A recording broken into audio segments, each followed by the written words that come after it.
ఏమీ చేయలేదు చంద్రబాబు నాయుడు గారు. ప్రజల్ని మోసం చేశారు. ఒక హామీ కూడా ఇవ్వలేదని చెప్పేసి వాదించారు. ఇప్పుడు చెప్పండి.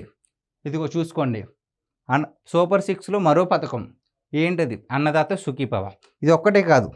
దీంతో పాటు ఆగస్టు 15వ తారీఖున మహిళలకు ఫ్రీ బస్సు. ఈ ఫ్రీ బస్సు ఏంటంటే మహిళలకు ఎటువంటి డబ్బులు తీసుకోకుండా ఫ్రీగానే ప్రయాణం చేసే సౌకర్యం కల్పిస్తుంది. సో దీనివల్ల ప్రతి ఒక్క ఆడబిడ్డ కూడా ఆఫీస్‌కి వెళ్ళే వాళ్ళు ఆఫీస్‌కి, అలాగే వేరే దూర ఊర్లకెళ్ళే వాళ్ళు, వ్యాపారం చేసేవాళ్ళు కూడా బస్సును ఫ్రీగా ఉపయోగించుకోవచ్చు. మీకో డౌట్ రావచ్చు. చెప్పి సంవత్సరం పైన అయింది కదా! ఇప్పటిదాకా ఎందుకు తీసుకోలేదు? ఈ అన్నదాత సుఖీభవ కావచ్చు, అలాగే ఉచిత బస్సు కావచ్చు, ఇప్పటిదాకా ఎందుకు టైం పట్టింది అని చాలామందికి డౌట్ రావచ్చు. అసలు కారణం ఏంటంటే తెలంగాణలో కూడా ఈ ఉచిత బస్సు అనేది పెట్టారండి మనకంటే ముందే. సో అసల దీనివల్ల నష్టమా? లాభమా? మరి ఇలా చేస్తే ఆటో డ్రైవర్లందరూ నష్టపోతారు కదా! వాళ్ళకి ఎలాగా పరిహారం చెల్లించాలి? వాళ్ళకి ఎలాగ ఉపాధి చూపించాలి?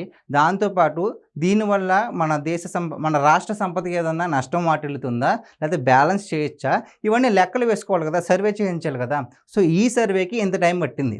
సో ఈ సర్వేలన్నీ చూసుకున్న తర్వాత కేంద్రం నుంచి పెట్టుబడులు తీసుకొచ్చి అన్నీ సక్రమంగా చేయడానికి ఇప్పుడు రేపొద్దున ఆగస్టు 15వ తారీఖు నుంచి ఆంధ్రప్రదేశ్ మహిళలకి ఉచిత ఫ్రీ బస్సు పథకాన్ని కూడా అమల్లోకి తీసుకొస్తున్నారు.